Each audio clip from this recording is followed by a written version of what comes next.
Neste vídeo nós vamos ver como funciona um sistema chamado DNS, um serviço da internet responsável por traduzir nomes que a gente usa para acessar páginas, servidores, enviar e-mail para número IP. Como traduzir nomes para número IP? DNS quer dizer Domain Name System.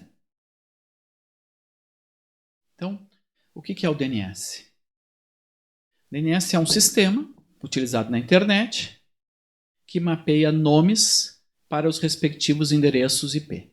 Então, quando a gente digita num navegador www.poa.ifrs.edu.br, por exemplo, o nome de um site, este nome tem de ser traduzido para um número IP. Como é que isso funciona? Basicamente, a gente tem uma espécie de banco de dados distribuído, ou um sistema hierárquico em que os nomes estão definidos. E a gente usa um conceito chamado domínio. Domínio os nomes pertencentes a uma determinada instituição, por exemplo, são um domínio. Então, todos os nomes pertencentes a ifrs.edu.br constituem o mesmo domínio.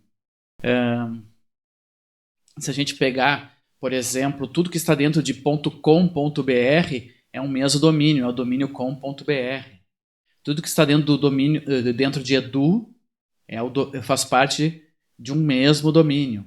Nós vamos ver melhor agora ao longo do vídeo. O que é importante a gente perceber? Que a comunicação entre computadores na internet é realizada através de um endereço. Todo equipamento na internet tem um endereço. Esse endereço a gente chama de número IP. Então, ali a gente pode ver que, por exemplo, os números IPv4, que a gente está mais habituado, como 170, 66, 11, 10, é um endereço de uma máquina. Ou então, se a gente estiver utilizando IPv6, e aí nós temos números maiores, como este que eu estou anotando aqui, grifando. Bom, qual é o problema desses números? É bom que cada máquina tenha um endereço, tudo bem. O problema desses números é que a gente não tem como decorá-los. Então eu não consigo decorar, por exemplo, o número IP da página do Banco do Brasil, mas eu consigo saber de memória que o endereço da página do Banco do Brasil é bb.com.br. Então é preciso que alguma coisa traduza os endereços que a gente usa e que consegue memorizar e que tem uma lógica para um número IP. Esta tradução é chamada de resolver um nome. Então, quando profissionais de rede de computadores dizem assim, esse computador não está resolvendo nomes, o que eles querem dizer é que o computador não está traduzindo nomes para números IP. Aqui a gente tem uma figura que tenta explicar um pouco essa questão do domínio. A gente pode imaginar esse banco de dados, esse sistema chamado DNS, como uma árvore. Nesse meu desenho, a árvore está com a raiz na parte de cima e as folhas na parte de baixo. Então existe uma raiz no sistema, que nós vamos chamar de ponto, que não tem nome. Este é o domínio que engloba todos os nomes do planeta. Abaixo deste domínio que a gente chama ponto, existem domínios de nível mais amplo, por exemplo, o domínio AU, que é o domínio de todas as máquinas, de todos os nomes que pertencem ao país Austrália. BR, o domínio que engloba todas as máquinas que estão no Brasil ou que terminam o seu nome com .br. Edu, da parte da educação, militar, gov, de governo, assim por diante. Pode ter um edu sem estar dentro do BR, sem estar dentro do AU? Sim. Os endereços dentro dos Estados Unidos ou usados em outros países para ter um endereço mais internacional, eles não têm na sua Constituição o domínio do país. Então, esse aqui a gente chama de domínios top level, domínios de nível alto. Depois a gente tem dentro dos países, por exemplo, vamos pegar o Brasil, a gente tem os domínios, os subdomínios de cada país. Então, temos lá o .br engloba o Brasil, e o Brasil engloba os .com, os .edu, .urgs, esses são exemplos. Então a gente acessa muitas vezes empresas cujo domínio, o final do nome o final do nome é constituído por .com, .br. Então o domínio .com.br, poderíamos dizer, .com.br, tem todas as máquinas, os nomes das máquinas comerciais dentro do Brasil. E por último, a gente vai ter o domínio de cada empresa. Então aqui a gente tem a empresa XPTO, que eu inventei. Então, existe uma empresa chamada XPTO e todas as máquinas vão fazer parte do domínio dela. Na verdade, o que a gente diz é que BR é um subdomínio do domínio ponto. .com é um subdomínio do domínio BR. .xpto é um subdomínio do domínio .com.br. Né? E o que isso interessa? Interessa que, assim como existe essa estrutura hierárquica que forma os nomes na internet, e se vocês repararem bem, aqui a gente tem um nome, xpto.com.br. Quando a gente fala um nome de uma máquina, no fundo, a gente está percorrendo essa árvore da folha em direção à raiz. Tá? Da folha, XPTO é a folha, .com está no meio da árvore, BR está quase na raiz, e a raiz mesmo é o pontinho que a gente nunca escreve depois do BR. Tá? Ah, mas e por que esse esquema hierárquico?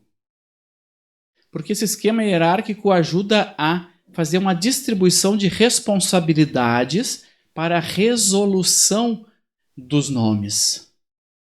Certo? Então veja. Quem resolve os nomes associados à raiz? Não, todos os nomes são associados à raiz. Então, não tem um servidor que resolva esses nomes, mas tem servidores que sabem quem são os responsáveis pelos subdomínios, AU, BR, EDU, MIL e assim por diante. Quem resolve os nomes das máquinas do Brasil? Não tem uma máquina que resolve, um servidor de DNS que resolve todos esses nomes. Mas os servidores de DNS responsáveis pelo subdomínio BR sabem quem são os servidores que resolvem .com, .edu, .urgs. Quem resolve os nomes da empresa XPTO? A própria empresa XPTO. Então é um banco de dados distribuído no sentido de que a resolução dos nomes ocorre em vários pontos. Nós vamos ver isso também nesta imagem. Então o que é importante? Se a empresa é responsável pelo subdomínio dela, então ela pode criar os nomes que ela quiser dentro desse subdomínio. Quem cria vendas, suporte, pesquisa.xpto.com.br é a própria empresa XPTO. Então a empresa XPTO precisará ter um servidor que faça essa tradução dos nomes que terminam por xpto.com.br para todo mundo. Ou ela tem que instalar esse servidor nos seus estabelecimentos, ou ela vai ter que contratar esse serviço. Mas é ela responsável, é a própria empresa XPTO que é responsável por traduzir os seus nomes. Tá? Então a gente tem o que a gente chama de espaço de nomes hierárquico. E esse espaço de nome ele é gerenciado por autoridades internacionais e autoridades nacionais. No Brasil, a gente tem o registro BR. Se vocês procurarem na internet por registro.br, vão ver um lugar para registrar nomes. Certo? Não é o objetivo desse vídeo ver esse registro. O que são os servidores do DNS? Na verdade, são pequenos bancos de dados, né, que mapeiam o nome para número IP. Eles também mapeiam números IPs para nomes, mas nesse momento isso não nos interessa. Tá? O servidor que é responsável por um subdomínio, por um domínio, é chamado de servidor autoritativo. Aqui a gente tem um exemplo que vai servir para outro vídeo de como é a configuração dos arquivos. Então, os arquivos têm um formato assim: o nome da máquina traduz para aquele endereço IP, o nome da outra máquina traduz para o outro endereço IP e assim por diante. Então, esses são os servidores que vão ter essas traduções. Tem que ser configurados pelos administradores das redes. Além dos servidores, a gente tem os clientes. O que é o cliente? É o software que é utilizado por qualquer programa que precise traduzir o nome para número e que dá um jeito de perguntar para o cliente qual é esse número. Então, dentro do nosso sistema operacional, tem um cliente de DNS que a gente chama de resolver. Quando o navegador quer traduzir o nome que foi digitado pelo usuário para um número IP, ele fala com o cliente que faz parte do sistema operacional e pergunta: qual é o número IP desse nome? E é esse cliente, esse resolver, que vai dar um jeito de se comunicar na internet para descobrir qual é o número IP daquele nome. Tá? Vamos ver como é que isso funciona. Isso aqui é uma estrutura em que a gente tem o cliente aqui no lado esquerdo, ó, navegador, está querendo chegar em www.microsoft.com. Tem um cliente aqui, que é o sistema operacional, um pedacinho operacional. Aí aqui, nós temos um servidor. Que servidor é esse? Esse servidor no meio é o servidor do provedor de acesso. Então, se eu contratei o cabo, o ADSL, enfim, se eu estou dentro de uma empresa, algum servidor de DNS desse provedor foi configurado para ser meu servidor DNS, quer dizer, servidor DNS da maquininha cliente. E aqui a gente tem no lado direito outros servidores de DNS, certo? Então, o que é? A primeira coisa que é feita, tá, no lado do cliente é o navegador. Nosso exemplo é o navegador, mas poderia ser uma ferramenta de e-mail, qualquer outra ferramenta que precise traduzir nome para número. O navegador chama o resolver dentro da própria máquina. Tá? Dentro da própria máquina. Isso está aqui anotado como Q1, Query 1, tá? Consulta 1. Tá? Aí, o resolver, que é um pedaço do sistema operacional, ele vai fazer duas coisas. Primeiro, ele vai olhar se ele não tem guardado já essa tradução. Se alguém já não perguntou faz um tempinho e ele guardou na cache dele. Se ele tiver, se ele achar, ele vai retornar para o web browser, tá, o número IP. Se ele não achar, o resolver, tudo isso na máquina local ainda, vai mandar essa pergunta número 2 para o servidor de DNS da empresa, do provedor, enfim. Então, o resolver vai passar adiante a pergunta, se ele já não tiver respondido há algum tempo. Claro que ele não pode ficar guardando na cache por muito tempo, porque nomes e números podem mudar. Mas se ele tiver achado, ele não precisa passar adiante. Se ele não achar, ele passa para o DNS. Tá? O que acontece daí? O que o DNS Server faz, e esse DNS está na própria empresa ou no provedor de acesso da nossa casa. Tá? Esse servidor de DNS, a primeira coisa que ele vai perceber é o seguinte: será que esse nome não é da minha empresa? Então, por exemplo, eu estou no IFRS. Tá?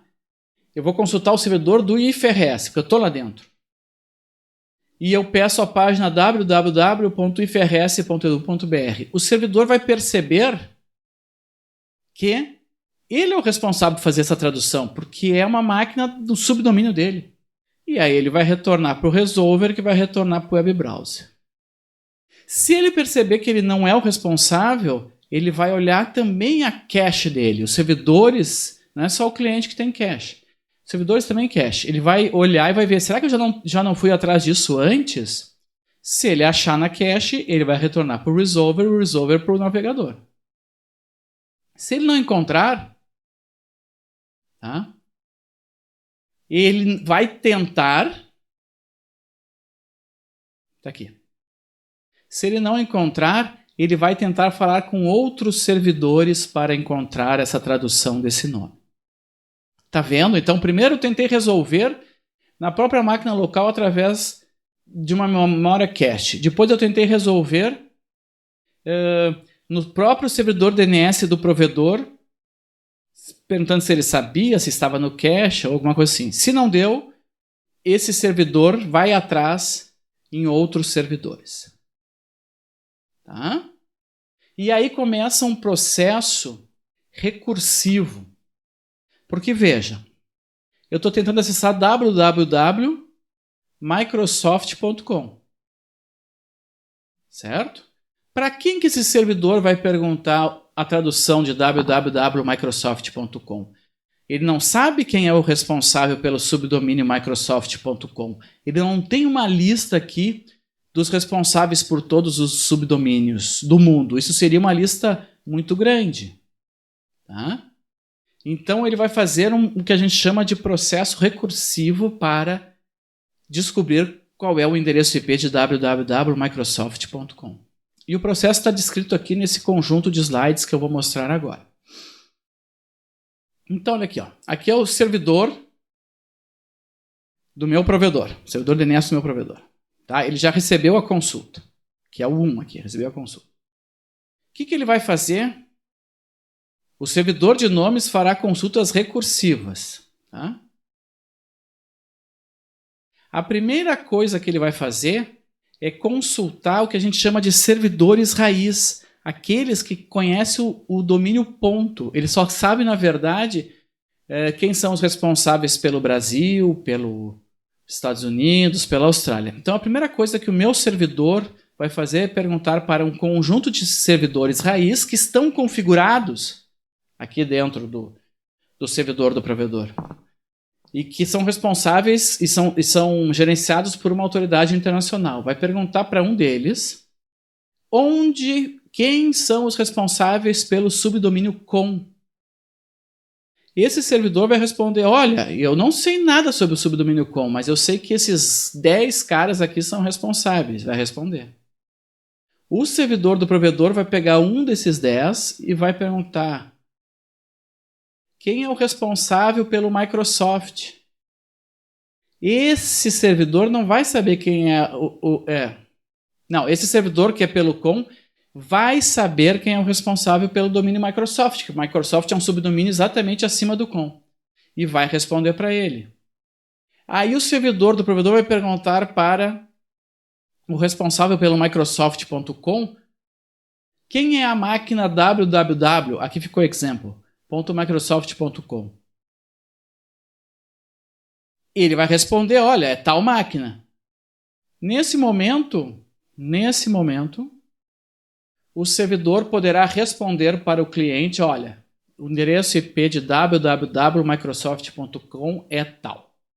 Então, ele teve que perguntar para os caras que responsáveis pelo raiz, depois para descobrir quem era responsável pelo com. Teve que perguntar para o com para descobrir quem era o responsável pelo Microsoft. E teve que perguntar para o Microsoft para descobrir quem é o responsável, para descobrir qual é o endereço www dentro da Microsoft. Então, há o que a gente chama isso de recursividade, né? A gente vai do nível mais amplo para o mais específico. Bom, mas se fosse sempre assim o tempo todo, o tráfego seria enorme e seria lento de resolver. Por isso que tem aquelas memórias cache que vão respondendo sem consultar, né?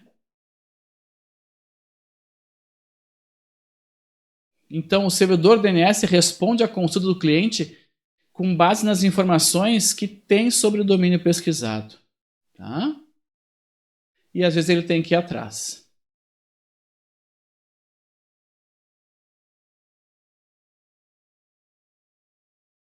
Nós vamos ficar por aqui nessa introdução. Sim. Depois, o que tem adiante nesses slides, na verdade, é sobre servidor primário e servidor secundário. Mas não nos interessa especificamente, senão o vídeo vai ficar muito longo.